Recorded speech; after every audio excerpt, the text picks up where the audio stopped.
Jadi Nabi mengajarkan satu amalan yang dengan amalan itu yang lainnya akan ikut.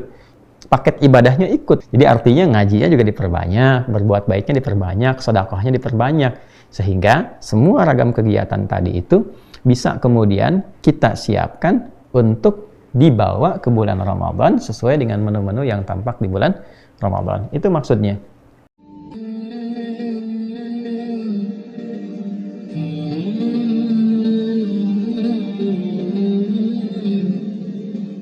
Bismillahirrahmanirrahim. Assalamualaikum warahmatullahi wabarakatuh. Alhamdulillahi rabbil alamin. Wassalatu wassalamu ala rasulillahil karim.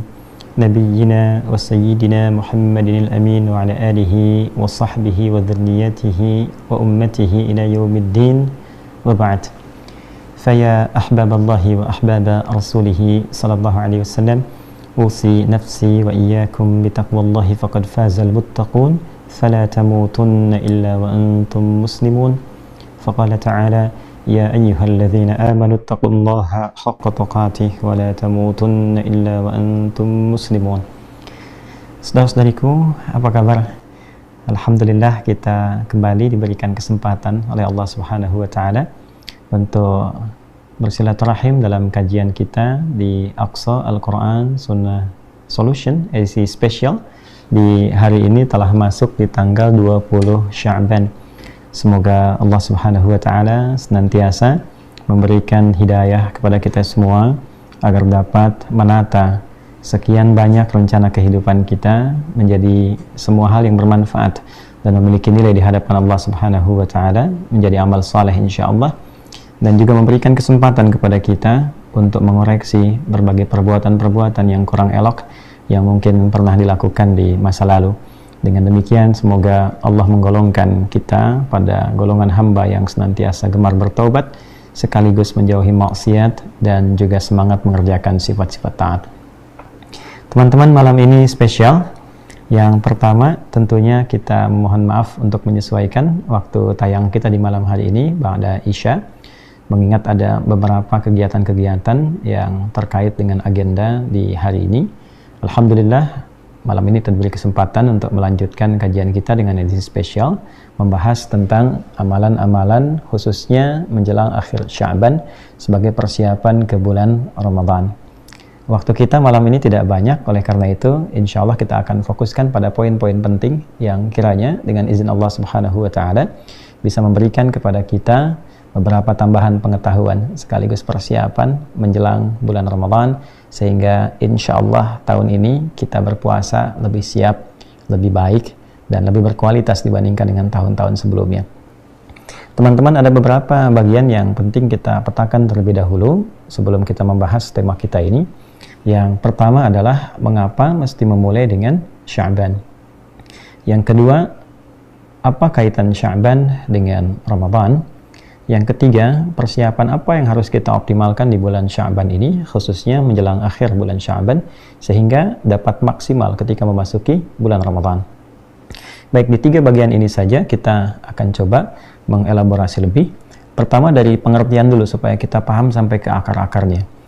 Nama Sya'ban sesungguhnya sudah ada dan melekat pada kehidupan masyarakat Arab di era jahiliyah, jauh bahkan sebelum kelahiran Nabi Muhammad SAW. Sya'ban itu akar kata paling awalnya berakar dari 3 huruf utama, yaitu shin, ya, kemudian ain dan ba. Gini ya, ada 3 huruf utama, shin, ain, kemudian ba. Ya, kata ini bisa diartikan sebagai pengelompokan orang. Jadi kalau ada orang-orang yang terpecah-pecah kemudian menyatu, nah itu disebut dengan sya'b, ya, disebut dengan apa? Sya'b, sya'bun, ya. Kalau orang Arab itu seringkali memulai kata dengan harakat dan mengakhiri dengan sukun, berhenti sekalipun ada harakatnya. Demikian kalau kita membaca Al-Quran, di Al-Quran pun kalau kita berhenti pasti sukun, pasti mati, ya. Bismillahirrahmanirrahim, kan harokat akhirnya pakai Bismillahirrahmanirrahim, tapi karena kita wakaf berhenti, maka berhenti dengan sukun. Nah, di teorinya sederhananya begini, kalau kita kemudian membaca ini sya'bun, kemudian kita akan berhentikan, biasanya ini ditarik ke sini, ya, ke sebelumnya, dan diganti dengan harakat yang mudah untuk diucapkan. Misal sya'b, gitu kan? Jadi seperti mengucapkan fathah, sya'b. Ya, ini sering diartikan dengan masyarakat atau komponen masyarakat, ya. Komponen masyarakat. Ya. Asalnya adalah masyarakat atau kelompok orang yang terpecah-pecah, gitu ya. Nah, kemudian menyatu kembali. Jadi menyebar untuk menyatu, menyebar lalu menyatu kembali. Nah, kalau ia semakin banyak yang menyebar, semakin banyak, semakin luas, maka dibentuk kepada bentuk superlatif, ya, sighah mubalaghah. Jadi ditambahkan ujungnya alif dan nun, gitu ya. Alif dan nun. Ini rumus cepatnya begini. Oke? Jelas ya? Nah, misal kita ingin tambahkan shin besar, shin, ain, ba, dan alif dan nun, maka berubah dari sya'b, ya, menjadi sya'ban.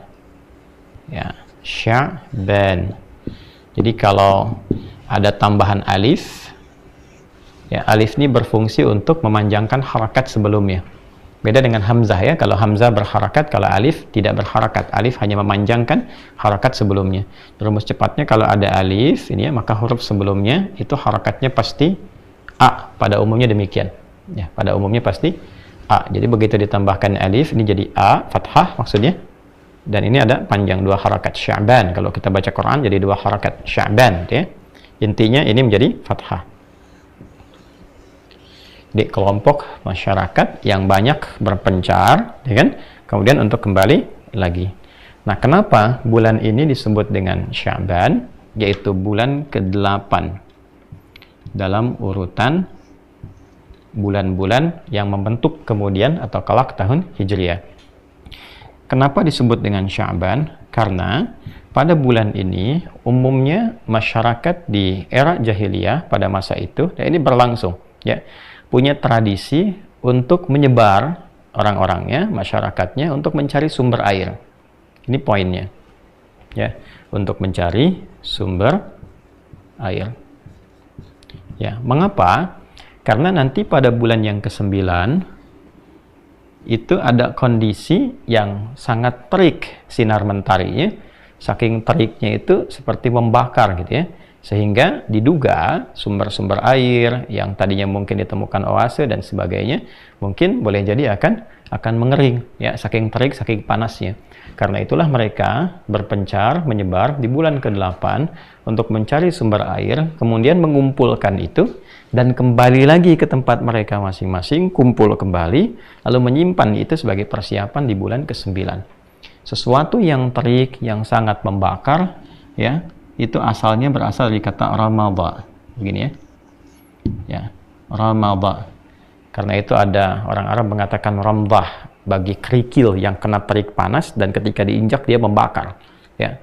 Nah, kalau teriknya semakin kuat, jadi seakan-akan kalau disimpan sesuatu itu jadi terbakar, ya, bahasa superlatifnya, maka sekali lagi menggunakan rumus yang sama, tambahkan alif dan nun di ujungnya, alif dan nun. Ini sebagai pengetahuan, ya, supaya kaidah atau gramatikal bahasa Arabnya pun kita paham. Jadi kalau ada alif dan nun membentuk formulasi aan, fa'lan, aan, ujungnya itu artinya superlatif, sangat. Ya, misal rahima, ya kan? Ini pengasih, maha sayang, penyayang, ya, menyayangi, ya. Tambah alif dan nun jadi rahman. Ya, yang tadinya menyayangi jadi rahman, yang banyak sayangnya, yang maha menyayangi. Oke? Jelas, ya? Baik. Ini Sya'ban, kan, yang banyak tersebar, banyak kemudian berpencar untuk mencari sumber air. Ramadhan yang terik, panas. Ramadhan yang banyak teriknya, yang sangat panas, membakar. Ya, disatukan jadi Ramadhan yang sangat panas, membakar. Nah, ini di bulan ke-9. Asalnya begini. Lalu di era Islam, khususnya saat terbentuk pemerintahan bernafaskan Islam dengan nilai-nilai Islami, maka penamaan bulan-bulan yang telah ada di era jahiliyah, dipertahankan nama-namanya, namun, nah ini yang paling menarik ya, ada nilai islamisasi, ada value-value keislaman, ditemukan nilai baru di balik penamaan itu sesuai dengan pedoman-pedoman keislaman. Inilah indahnya dalam Islam itu. Jadi ketika masuk dalam satu tatanan budaya, bahkan tradisi, Islam itu sangat indah sekali. Jadi tidak otomatis langsung dihilangkan tradisi, tidak begitu. Ya, tapi dilihat apakah tradisi itu bertentangan tidak dengan nilai-nilai yang dibawa dalam Islam sebagai rahmatan lil alamin. Kalau bertentangan, maka diganti dengan yang lebih baik. Ya, misal orang Arab itu punya tradisi kalau dia tawaf mengitari Ka'bah, dia bersiul-siul sambil telanjang. Nah, itu dipandang sesuatu yang sangat tidak baik, sangat buruk, merendahkan kehormatan. Maka ketika kemudian Islam datang, memberikan perubahan itu menjadi nilai-nilai yang bermanfaat. Tawafnya tetap 7 putaran, tapi dikembalikan kepada nilai-nilai yang sangat terhormat, ya kan? Menggunakan kain ditutup, diganti siul-siulan dengan takbir, dengan tahmid, ya, dengan pasrah kepada Allah, kemudian dengan kalimat-kalimat yang baik, Bismillahirrahmanirrahim, Allahu Akbar, ya, Subhanallah, Alhamdulillah, wa la ilaha illallah, Allahu Akbar, yang maknanya sangat dalam sekali. Itu diantara contohnya. Misal tradisi jahiliyah itu dalam konteks hubungan sosial di masyarakat antar tetangga misalnya, dulu mereka bisa berganti pasangan. Jadi kalau suami dengan istri ketemu, lalu antara suami dengan suami tetangganya ngobrol, lalu ingin bertukar pasangan, itu malamnya bisa berganti. Itu jahiliyah. Datang Islam mengoreksi itu, menghilangkan kebiasaan buruk itu, lantas mengganti dengan hukum-hukum perkawinan yang legal, yang sah, yang menjaga kehormatan antara pasangan baik suami ataupun istri. Nah, di posisi yang lain, bila ada tradisi-tradisi yang dipandang baik, ya, maka dilestarikan tradisi itu dan diberikan nilai tambah dari nilai-nilai keislaman yang baik, sehingga menjaga stabilitas kemuliaan, stabilitas akhlak, ya, stabilitas juga sifat-sifat mulia, baik bentuk sifat kemudian menjadi sikap dalam kehidupan. Nah, di antara itu semua contohnya adalah penamaan bulan dari Al-Muharram, kemudian Safar, Rabiul Awal, Rabiul Akhir, Jumadal Ula, Jumadal Akhirah, kemudian Rajab, Sya'ban, Ramadan, Syawal, Dzulqa'dah, kemudian Dzulhijjah. Nah, ini yang tadinya nama-nama terkait dengan peristiwa. Peristiwa ini tidak ada masalah di dalamnya, ya kan? Ini panas, terik, kemudian membakar. Yang ini kemudian mencari sumber air, ya, tetap dipertahankan. Karena kita tahu sesungguhnya kalaupun kita lihat lagi perputaran-perputaran waktu, dan juga kalau kita perhatikan bagaimana baik itu kemudian bumi mengelilingi matahari, ya, lalu berdasarkan peredaran bulan juga, matahari juga demikian pada porosnya juga berputar, maka akan terjadi pergantian-pergantian waktu. Ya, matahari menentukan terjadinya siang dengan malam, kemudian bulan juga akan menentukan banyak hal, termasuk penanggalan bulanan, ya kan? Jatuhnya Ramadan kan tidak akan selamanya pada musim panas yang terik, ya kan? Buktinya pada tahun ini mungkin datangnya akan dirasakan di waktu-waktu yang bukan panas yang cukup terik.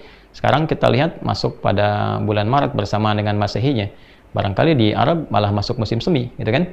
Nah, kemudian di beberapa tempat, ya itulah indahnya Islam menggunakan penanggalan hijriyah dalam ibadah yang sifatnya bulanan bukan harian. Kalau harian menggunakan matahari, ya, patokannya. Tapi kalau dia sifatnya bulanan atau tahunan menggunakan peredaran bulan. Kenapa? Di antara hikmahnya supaya berputar ibadahnya terasa di setiap waktu. Jadi kalau ada orang di satu wilayah yang musimnya ada musim panas, musim dingin, dia bisa merasakan ibadah di setiap musim. Ya, tahun ini musim semi, besok mungkin musim panas, kemudian didapatkan lagi musim dingin, demikian seterusnya. Ya, maka bagaimana kalau menggunakan pendekatan matahari misalnya dengan menggunakan syamsiyah atau masehi dalam konteks kekinian? Maka orang yang hadir di musimnya panas akan tetap merasakan Ramadan di musim panas saja, dan beda waktunya akan sangat jauh, ya. Mungkin jamnya akan berubah dari mulai bukanya, sahurnya, dan sebagainya. Inilah keadilan yang Allah berikan kepada kita. Tidak ada satupun tuntunan dalam syariat Islam kecuali mengandung maslahat untuk para pemeluknya. Dan ini menunjukkan bahwa Allah Maha Kuasa dan menunjukkan kebenaran Islam sebagai agama yang disiapkan dan diberikan kepada seluruh umat manusia untuk mengatur kadar maslahat yang terbaik untuk mereka. Kembali ke sini, di era keislaman, nama ini tetap dipertahankan, ini juga dipertahankan, namun ada nilai tambah, ada value di dalamnya yang berisi nilai-nilai Islami sebagai pedoman berkehidupan. Dan ini nyambung teman-teman dari mulai Al-Muharram sampai Dzulhijjah. Saya pernah ungkap dan Anda bisa temukan di buku saya juga yang makna ayat puasa tentang ini. Karena waktu kita terbatas, saya akan fokuskan di 8 dan 9 saja. Nanti bagi teman-teman yang mencari 1 sampai 12 bisa merujuk ke buku kami yang makna ayat puasa atau di edisi-edisi sebelumnya. Sya'ban kaitan dengan Ramadan. Ramadan dipertahankan maknanya, bahkan lafadznya juga muncul dalam Al-Quran. Di Quran surah kedua Al-Baqarah di ayat 185. Ketika Allah Subhanahu wa taala berfirman, A'udzubillahi minasyaitonir rajim. Bismillahirrahmanirrahim. Syahrul Ramadan alladzi unzila fihil Qur'an hudal linnasi wa bayyinatin minal huda wal furqan. Di bulan Ramadan yang diwajibkan untuk menunaikan puasa itu, di saat itulah turun Al-Qur'an. Ramadan disebutkan di dalam Al-Qur'an. Baik. Jadi apa nilai tambah yang menjadikan Ramadan spesial, bahkan dipertahankan namanya dalam kalender keislaman dan menjadi nama bagi satu bulan istimewa saat kita berpuasa? Karena makna ini memiliki nilai tambah dalam Islam. Seluruh ibadah yang dilakukan di bulan itu, baik itu ibadah untuk koreksi diri seperti muhasabah, kemudian taubat di dalamnya, lalu ibadah untuk meningkatkan taat, misalnya kita meningkatkan sholat, meningkatkan bacaan Al-Quran, termasuk di dalamnya puasa, maka itu bisa menggugurkan, membakar seluruh dosa-dosa yang pernah kita lakukan, seperti halnya kotoran, sampah, dan lain sebagainya dibakar oleh terik panas matahari dan hilang seketika. Maka Ramadan dinamakan dengan Ramadan bukan hanya ingin menunjuk sejarah bahwa di masa lalu orang mengalami panas yang luar biasa, tapi ingin memberikan kesan bahwa siapapun yang meningkatkan ibadah taat di bulan ini, menjauhi maksiat, banyak bertobat, maka ibadah itu akan meningkatkan kemuliaan bagi dirinya sekaligus membakar seluruh dosa-dosa yang pernah ia lakukan sampai hangus tak tersisa. Itu di antara value-nya, ya. Karena ini punya keistimewaan yang sangat luar biasa dan tentunya mengungguli seluruh bulan-bulan selainnya, ya. Dan punya keistimewaan yang lain bulan-bulan selainnya tentunya, seperti bulan haji dan sebagainya, ya. Dzulhijjah punya keistimewaan, Al-Muharram yang lainnya punya keistimewaan. Namun Ramadan ini sesuatu yang berbeda, ya. Di setiap siangnya, setiap malamnya, bahkan ada satu malam yang nilainya lebih dari 1000 bulan dan sebagainya. Ini istimewa. Nah, sifat kehidupan atau bahkan hukum kehidupan memberikan satu kaidah tak tertulis untuk kita semua, bahwa menghadapi, menjelang pada sesuatu yang istimewa itu seyogyanya kita mempersiapkan diri dengan baik, gitu kan? Ya, jadi kalau Anda sekarang misalnya dapat undangan dari sosok yang istimewa, bukankah akan siap-siap dulu? Ya kan? Kalau Anda dapat undangan pernikahan saja, bahkan yang mengundang yang istimewa, Masya Allah, ya, pakaiannya pun disiapkan jauh-jauh hari, ya, waktunya dicatat, lalu disiapkan dandan yang rapi, yang baik, lalu pergilah untuk memenuhi undangan itu. Kenapa? Karena istimewa. Berbeda ketika itu biasa. Ya, bahkan undangan pun disiapkan juga, tapi tidak seperti mendatangi sesuatu yang istimewa. Karena itulah, dari penamaan ini memberikan kesan pengajaran dan pelajaran kepada kita bahwa jika dulu orang jahiliyah mempersiapkan mencari sumber air, ya kan? Pada nafas kehidupan dunia mereka secara materi, nah ini dia ya. Di era jahiliyah, karena mempersiapkan datangnya bulan yang sangat terik, maka di era-era keislaman dan seterusnya sampai kehidupan ini berakhir, ditetapkan nama Sya'ban menjelang Ramadan untuk memberikan kesan bahwa masyarakat Islam khususnya diminta untuk mempersiapkan diri, membekali dirinya untuk memperbanyak, mencari, memenuhi sumber air spiritual, rohani.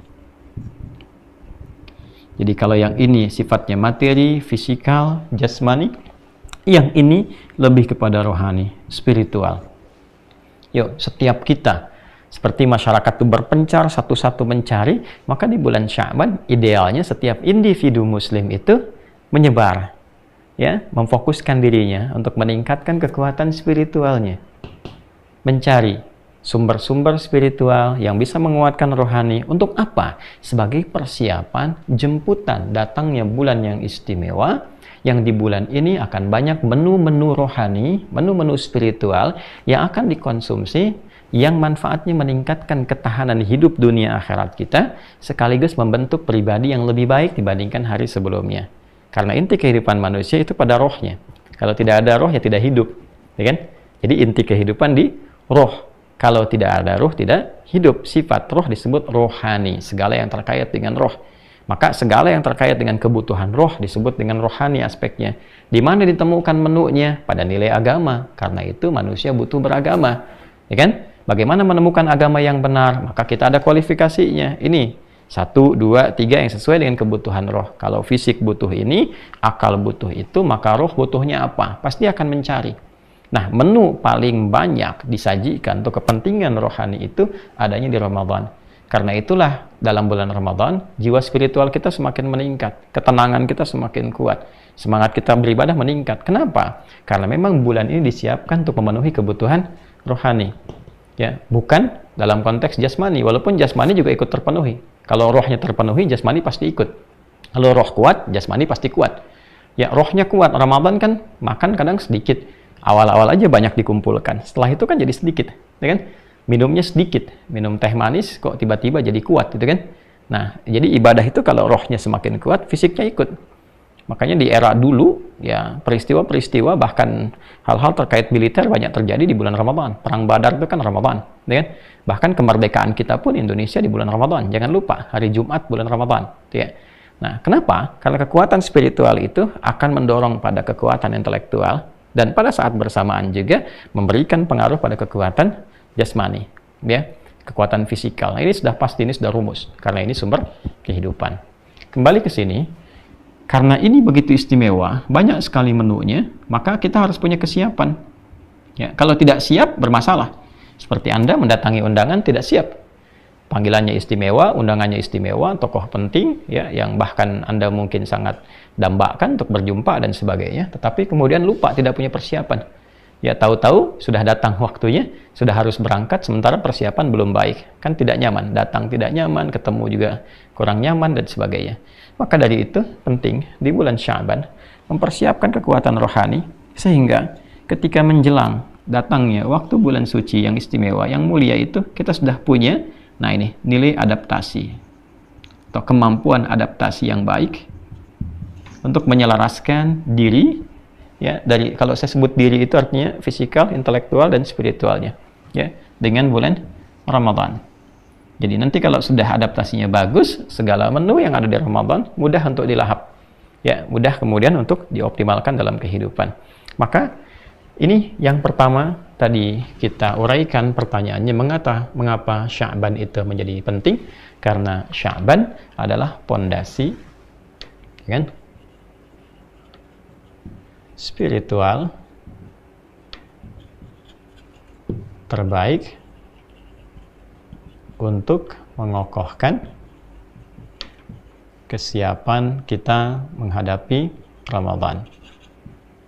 Ini poinnya. Jelas ya? Sekaligus nomor 1 dan 2 sudah kita jawab secara bersamaan, ya. Jadi ini dari dasar etimologinya, ya, pembahasan dari segi kebahasaannya sudah kita uraikan, apa itu Sya'ban, kemudian segi historikal terkait dengan aspek sejarahnya juga sudah tadi kita ulas, dan kekiniannya juga sudah kita bahas. Lalu kaitan dengan Ramadan di era keislaman sampai dengan kehidupan berakhir sudah kita uraikan juga. Ya, jadi 1 dan 2 sudah diuraikan. Tinggal bagian ketiga ini, apa yang harus kita siapkan dan kita lakukan di bulan Sya'ban ini sehingga dengan semua yang kita kerjakan itu mampu memberikan kekuatan adaptif untuk beradaptasi dan menyambut Ramadan dengan baik. Nah, tentu persoalan ini karena sudah menyangkut kepada aspek-aspek pembekalan spiritual, rohani yang konteksnya ibadah, kita mesti bertanya kepada Nabi Sallallahu Alaihi Wasallam. Kita lihat kebiasaan Nabi seperti apa. Bersyukurnya di dalam Islam, saya tidak memilih diksi beruntung, ya, karena ini bukan sesuatu yang kemudian tebak-tebakan atau kita pilih, tidak. Tapi dalam Islam, semua itu memiliki satu runtutan pedoman yang terukur. Jadi secara konseptual itu sudah sempurna pedoman dalam Islam itu. Terukur, terstruktur, bahkan tersambung sanadnya sampai ke penyampai awal, yaitu Rasulullah Sallallahu Alaihi Wasallam, ya. sampai terhubung kemudian kepada Rabbnya, yaitu Allah Subhanahu wa Ta'ala.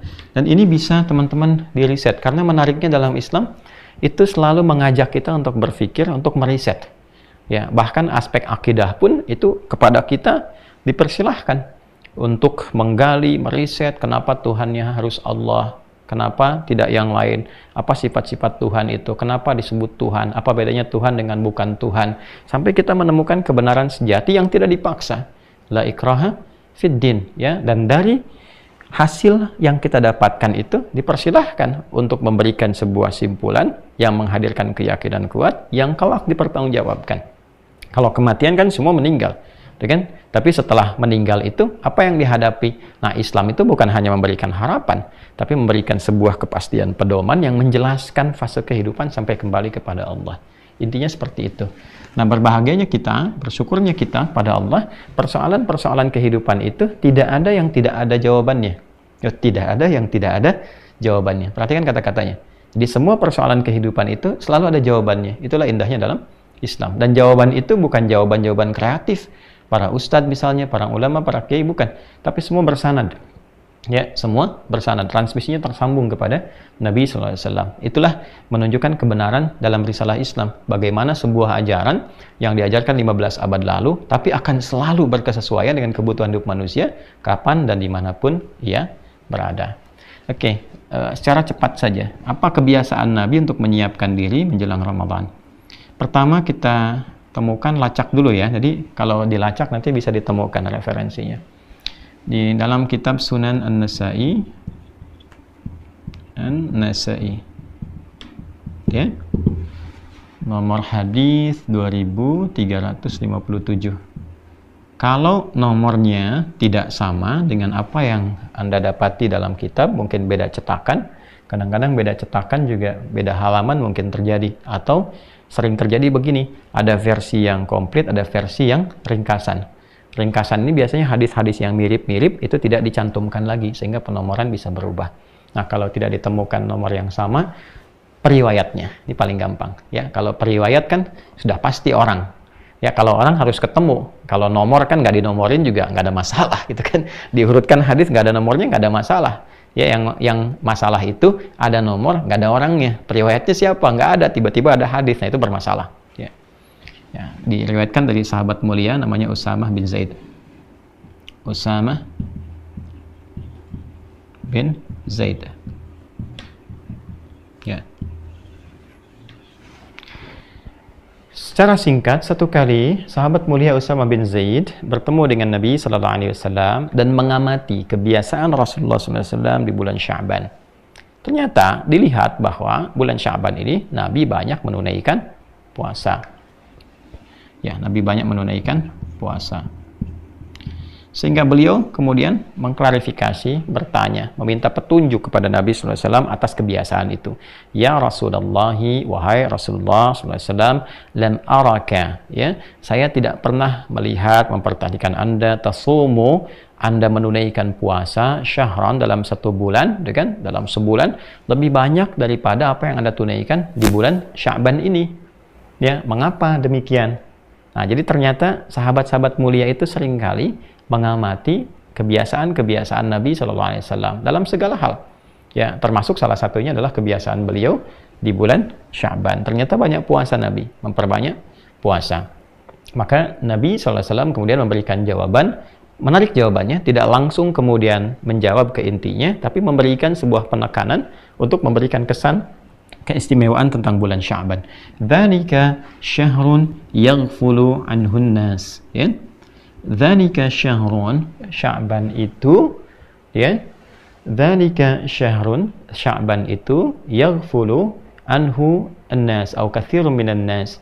Yaitu bulan yang punya keistimewaan yang seringkali terlupakan oleh segelintir orang, kan? Oleh segelintir orang. Ya, baina Rajab wa Ramadan, yaitu bulan ke-8 tadi ini yang saya tuliskan, yang terletak antara Rajab dengan Ramadan. Ya, itu dulu satu. Artinya apa? Artinya Nabi ingin mengatakan Sya'ban ini punya kedudukan istimewa. Ya, dan itu ketika disebutkan keistimewaannya disebutkan posisinya yang mendekati Ramadan di antara Rajab dan Ramadan. Artinya dia di bulan ke-8 menjelang ke Ramadan. Gitu ya. Nah, kadang orang fokus dengan Rajabnya tuh. Rajab juga bulan penting, bulan terhormat, bulan bagus, bulan berlatih untuk mengevaluasi diri, bulan untuk mengenal banyak sejarah dan hikmah seperti Isra Mi'raj, gitu kan? Tapi jangan lupa, bulan Sya'ban itu juga punya nilai, punya sesuatu yang sangat penting. Sehingga jangan sampai fokus kepada Rajabnya, lupa dengan Sya'bannya. Ya, menunggu Ramadannya, lupa dengan persiapannya, gitu kan? Nah, maka apa yang Nabi SAW sampaikan? Maka beliau mengatakan bahwa, nah, ini poin pentingnya, fihi au kama qala sallallahu alaihi wasallam, di bulan Sya'ban itu ya, au turfa'u fihil a'mal. Ya, di bulan Sya'ban itu ya, turfa'u fihil a'mal, amal-amal kita atau catatan ya, perbuatan kita ya, turfa'u fihil a'mal ila rabbil alamin. Semua amalan-amalan kita yang dituliskan malaikat, ya kan, dicatat. Nah, ini konfirmasi lagi. Artinya semua apa yang kita kerjakan itu tercatat. Ya, yang kita pandang, kita ucapkan, kita lakukan, kita niatkan, itu semua ketika dikerjakan dicatat. Yang baik dicatatkan, yang buruk dicatatkan. Ya, may ya'mal mithqala dzarratin khairan yarah, wa may ya'mal mithqala dzarratin syarran yarah. Nanti ditampakkan di akhirat. Yang baik ditampakkan, yang buruk ditampakkan. Nah, khusus di bulan Sya'ban ini, selain kalau ada pekanan itu hari Kamis, kita dapati hadis yang senafas dengan ini. Di bulan Sya'ban itu diangkat, ya, ditunjukkan, ditampilkan. Ya, maka semua catatan itu ditampilkan ya di hadapan Allah Subhanahu wa taala. Ini kalimat ini penting kita garis bawahi ya untuk memberikan sebuah kesan yang kuat. Allah itu punya sifat alimun khabir.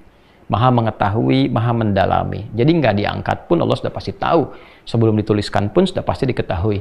Tapi untuk apa kalimat ini disampaikan? Untuk memberikan kesan ta'zim kepada kita bahwa ini istimewa, amal kita diperlihatkan. Itu kan? Ya, kan kita kalau dalam kehidupan saja, laisa kamitslihi syai', tentu nggak ada yang serupa dengan apa yang Allah tetapkan. Kalau dalam kehidupan saja diumumkan ya rapot kita nih, gitu kan?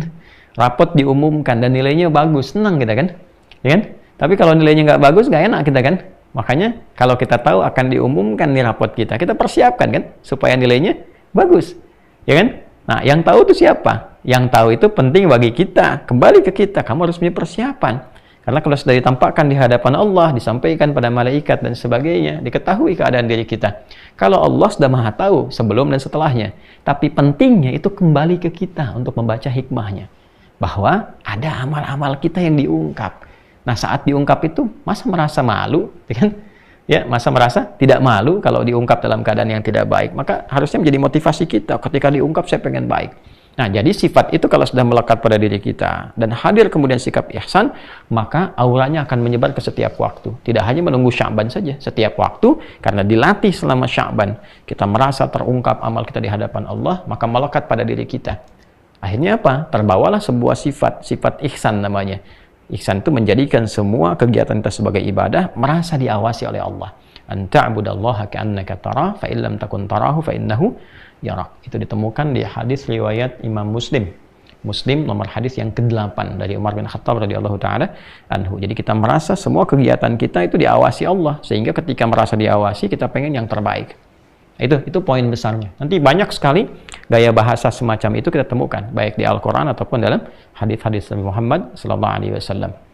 Ya, hikmahnya beda-beda. Ya, contoh misalnya kita kan ngaji Al-Kahf ya, selain Yasin di malam Jumat dan hari Jumat itu, kalau masuk ayat 50 ya, wa idz qulna lil malaikati isjudu li adama fasajadu illa iblis kana minal jinni fa fasaqa an amri rabbih. Itu kan ayat 50 kan? Ketika malaikat diperintahkan untuk bersujud kepada Adam sebagai penghormatan karena perintah Allah, maka semua sujud kecuali iblis. Iblis berasal dari kalangan jin, ya kan?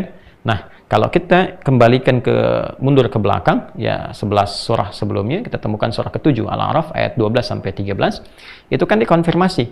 Ya, Allah kemudian mengkonfirmasi kepada iblis dengan menanyakan begini, "Ma mana'aka alla tasjuda idz amartuk?" Ya, kenapa engkau tidak mau sujud ketika aku perintahkan? Ya, padahal Allah kan punya sifat maha mengetahui, gitu kan? Artinya nggak diberitahu pun sudah tahu. Buktinya apa? Ayat 34 Al-Baqarah. Ngaji lagi balik. Makanya ayat 34 pembukanya sama dengan Al-Kahf ayat ke-50.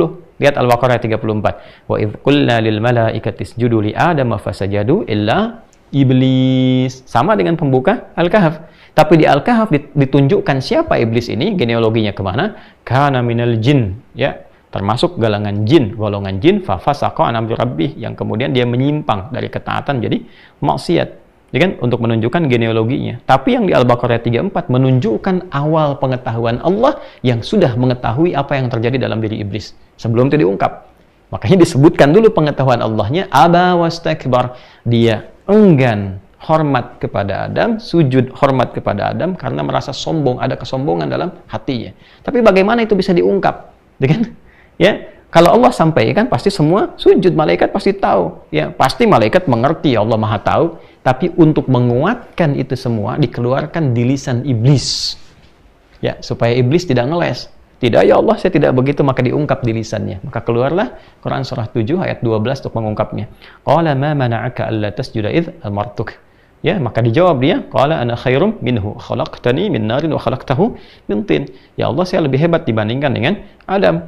Saya diciptakan dari api, Adam dari tanah. Tidak level rasanya, yang diciptakan dari api harus hormat kepada yang rendah, diciptakan dari tanah. Nah, itu kan kesombongan. Maka kalimat ini mengonfirmasi dan menguatkan serta menetapkan kebenaran akan sifat Allah yang maha mengetahui bahkan sebelum terungkap, yang di Al-Baqarah ayat 34. Nah, inilah yang menjadikan fitrah kehidupan kadang-kadang di mahkamah dalam pengadilan, hakim kan bertanya, walaupun hakim sudah pegang buktinya, ada CCTV, ada rekaman, dan macam-macam, ditanya, saudara terdakwa, ya kan? Ya, kenapa Anda melakukan pembunuhan ini? Itu kan disampaikan misalnya. Nah, dia mengakui begini, padahal buktinya sudah ada. Ya, nanti kalau dia mengeles dan sebagainya, bukti ditempatkan dan seterusnya. Nah, ini diungkapkan di lisannya supaya ada pengakuan langsung yang tidak terbantahkan. Nah, ini gaya bahasa uslub namanya. Ya, yang itu tentu ada hikmah dan ada ilmunya, tidak sembarangan. Ya, di bahasa itu nanti kita temukan khususnya di pembahasan balaghah. Kan ada 4 unsur.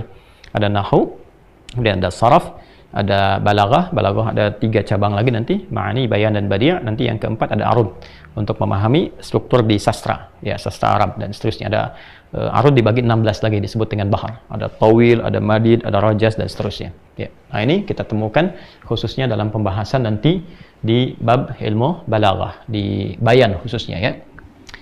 Kembali ke sini, teman-teman, mohon maaf ya kalau kita urai agak lebih dalam, maksudnya tidak bermaksud untuk menunjukkan hafal ini, tahu ini, tidak. Dan saya berlindung pada Allah, mudah-mudahan dijaga dari sifat-sifat demikian. Ini lebih hanya untuk memberikan pemahaman lebih mendalam dan menyampaikan apa yang guru-guru kami pernah ajarkan, dan semoga pahala mengalir kepada beliau-beliau. Nah, ini intinya puasa.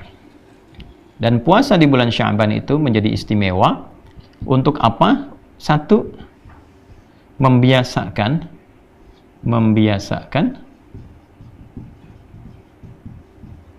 ya, perbuatan baik atau berbuat baik.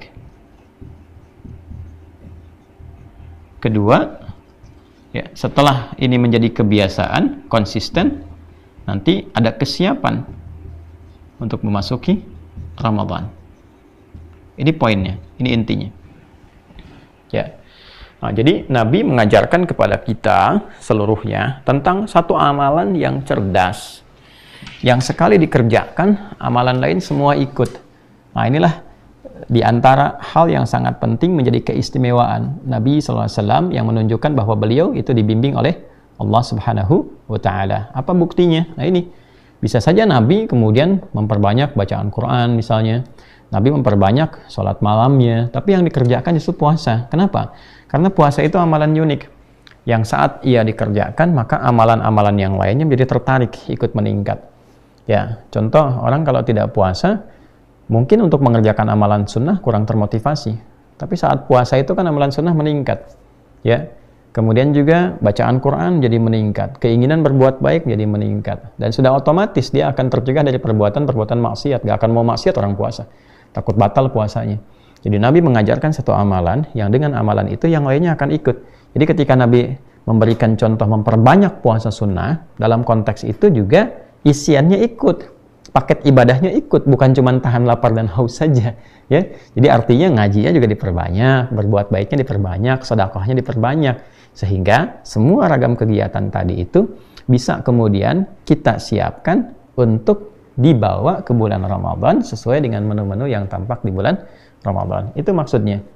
Ya, jadi Nabi SAW yang pertama membiasakan, bukan hanya memerintahkan, tapi mencontohkan dulu sebelum beliau ya memerintahkan kepada umatnya dalam konteks nilai sunnah. Jadi bukan wajib sifatnya ya, tapi sunnah. Dan ini diksinya juga memperbanyak ya, dan dikonfirmasi oleh Sayyidah Aisyah radhiyallahu taala anha dalam riwayat Al-Bukhari ya, ketika beliau pun mengonfirmasi bahwa tidak pernah melihat kebiasaan Nabi SAW untuk berpuasa ya sebanyak Sya'ban ya di bulan-bulan yang lainnya. Jadi Sya'ban ini memang bulan adaptif yang diadaptasikan untuk persiapan menjelang Ramadan. Ya, jadi manfaatnya kalau kata Ibnu Rajab Al-Hambali dalam kitabnya ada Lataiful Ma'arif ya, Ibnu Rajab Al-Hambali punya kitab Lataiful Ma'arif. Beliau memberikan komentar pada kebiasaan Nabi ini. Ya, kata beliau setelah mendalami itu semua, ini ditujukan pada orang-orang ya, kalangan muslim maksudnya untuk membiasakan diri berpuasa supaya tidak kaget saat masuk ke Ramadan.